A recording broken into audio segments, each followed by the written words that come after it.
Un bruit sourd fend le silence matinal de Ouagadougou, ce n'est pas le tonnerre mais le fracas des bottes russes sur le tarmac brûlant de la capitale. Burkinabé, 1700 commandos, un drapeau et un message.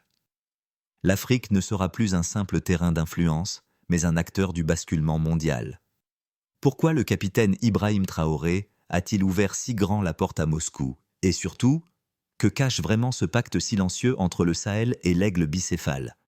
Avant de plonger dans cette analyse géopolitique inédite, pensez à vous abonner à la chaîne et à liker cette vidéo. Ensemble, faisons entendre la voix libre et souveraine de l'Afrique.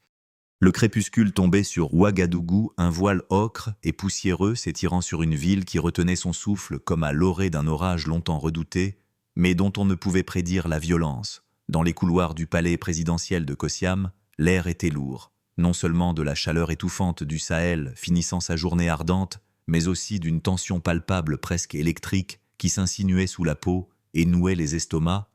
Le jeune capitaine Ibrahim Traoré, silhouette frêle sous l'uniforme mais au regard d'acier propulsé à la tête d'un Burkina Faso, écartelé entre les assauts djihadistes incessants et les soubresauts d'une instabilité politique devenue chronique, sentait le poids du monde sur ses épaules encore juvéniles.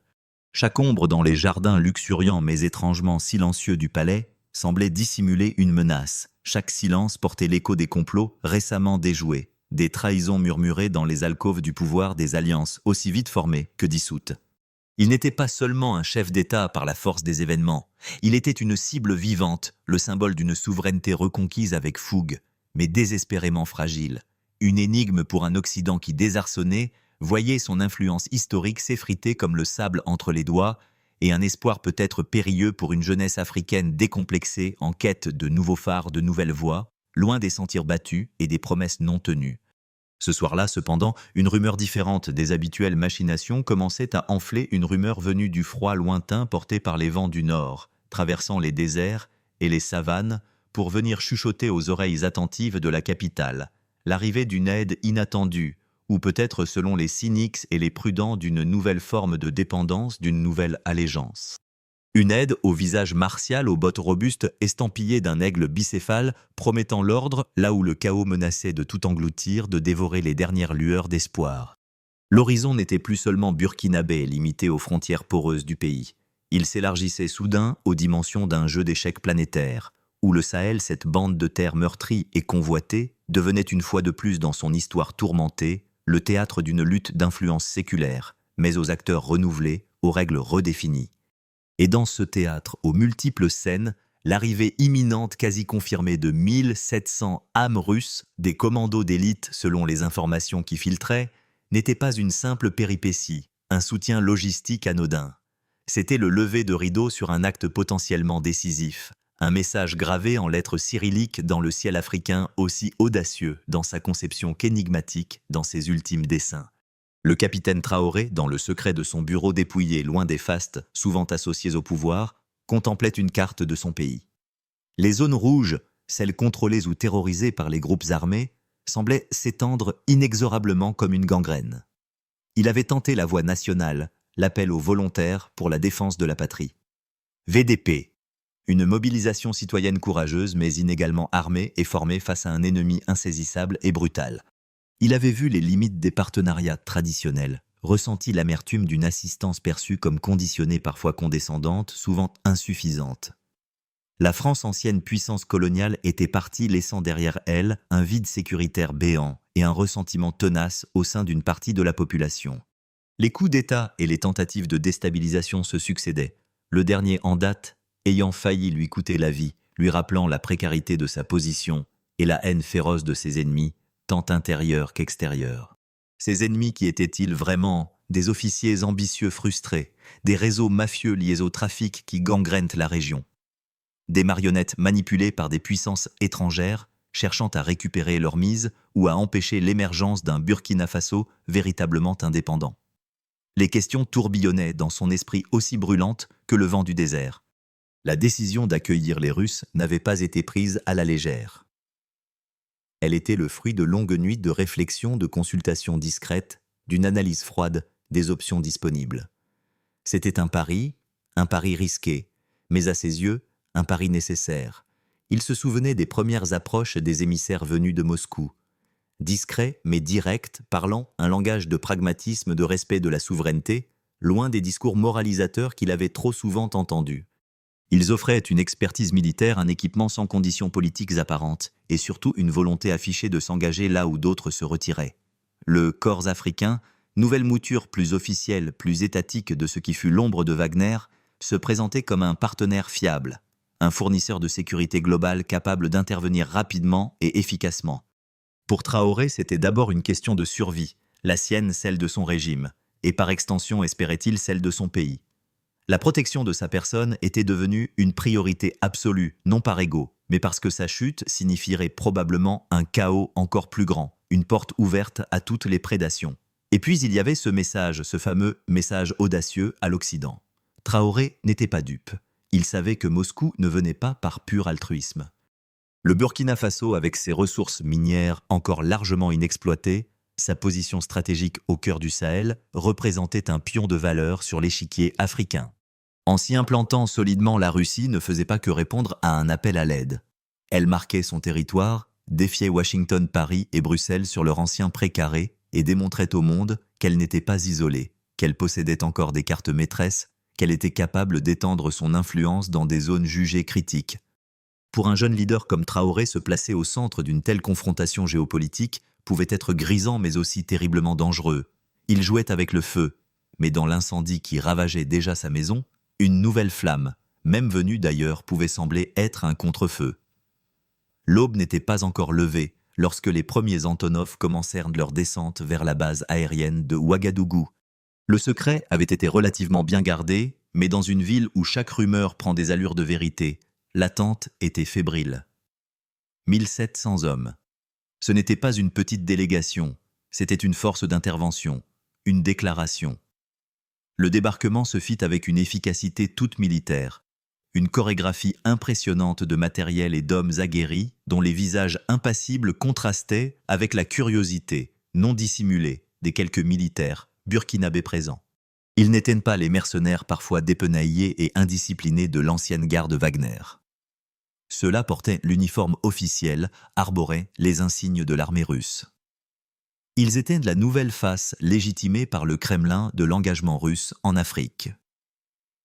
Rapidement, ils prirent leur quartier, non pas dans des hôtels réquisitionnés, mais dans une zone dédiée rapidement transformée en camp fortifié à Lumbila, dans la périphérie de la capitale. Des drones de reconnaissance high-tech, des véhicules blindés, dernier cri du matériel de communication satellitaire assurant une liaison directe avec Moscou. L'arsenal déployé ne laissait aucun doute sur le sérieux et la pérennité envisagée de cette mission. La nouvelle de leur arrivée se répandit comme une traînée de poudre.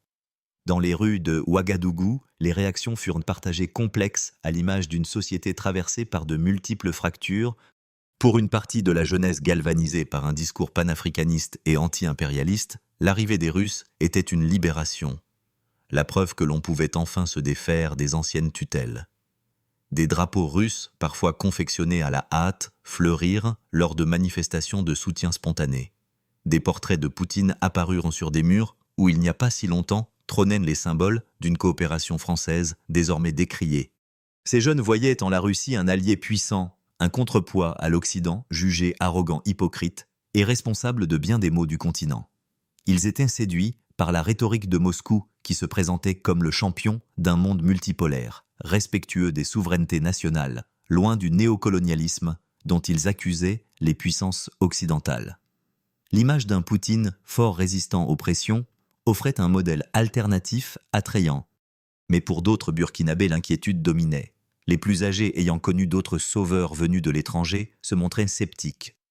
L'histoire avait enseigné que les grandes puissances n'agissent jamais sans contrepartie, que leur aide est rarement désintéressée. La question de la souveraineté nationale, si chèrement défendue par le capitaine Traoré, lui-même revenait avec acuité. Échanger une dépendance contre une autre, était-ce là le chemin vers une véritable indépendance que coûterait réellement cette protection russe? Des contrats miniers opaques.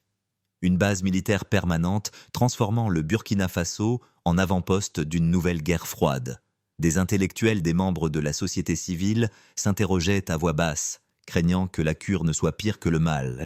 La présence de ces soldats étrangers aussi disciplinés, soient-ils, soulevait également des craintes quant au possible dérapage aux frictions avec la population locale, aux conséquences imprévues d'une cohabitation armée.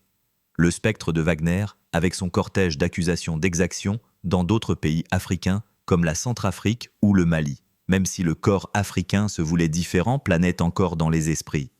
Les premières semaines de la présence russe furent marquées par une intense activité.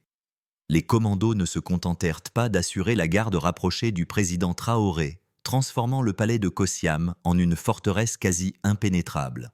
Ils commencèrent immédiatement à travailler avec l'armée burkinabé.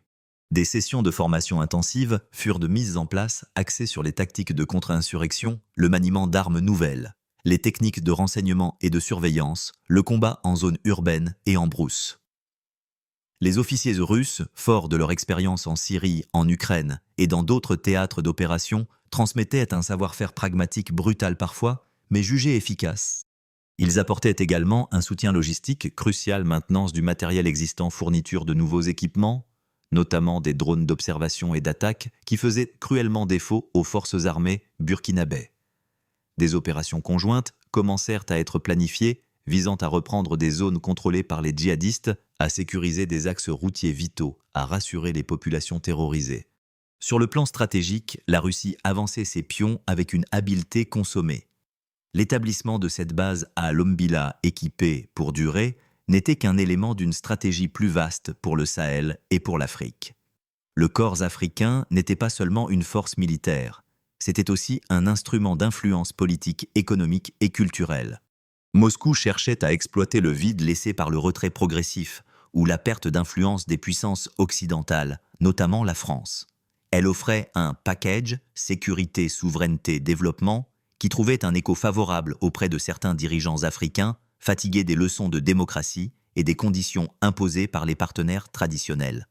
En échange de son soutien militaire, la Russie espérait bien entendu des retombées, accès privilégié aux ressources naturelles, or manganèse, uranium, etc., contrats d'armement, vote favorable dans les instances internationales et consolidation de son image de puissance alternative de partenaire fiable qui ne lâche pas ses alliés. Le cas du Burkina Faso devenait un cas d'école, une vitrine de ce nouveau partenariat gagnant-gagnant, tel que le présentait la propagande du Kremlin. À Washington, Paris et Bruxelles, l'arrivée des Russes au Burkina Faso fut accueillie avec un mélange de consternation, de colère rentrée et d'un certain sentiment d'impuissance.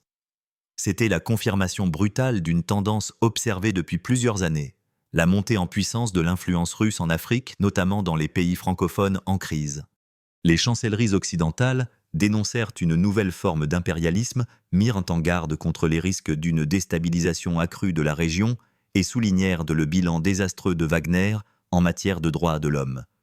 Mais ces condamnations sonnaient creux pour beaucoup en Afrique qui y voyaient une forme d'hypocrisie, rappelant les interventions passées de ces mêmes puissances occidentales, pas toujours couronnées de succès ni exemptes de reproches. La guerre informationnelle faisait rage, chaque camp utilisant ses médias et ses réseaux pour discréditer l'autre et vanter ses propres mérites. Le Burkina Faso se retrouvait ainsi au cœur d'une nouvelle grande confrontation qui dépassait de loin ses propres frontières. Pour le capitaine Traoré, la lune de miel avec ses nouveaux alliés ne serait peut-être pas éternelle. Il marchait sur une corde raide.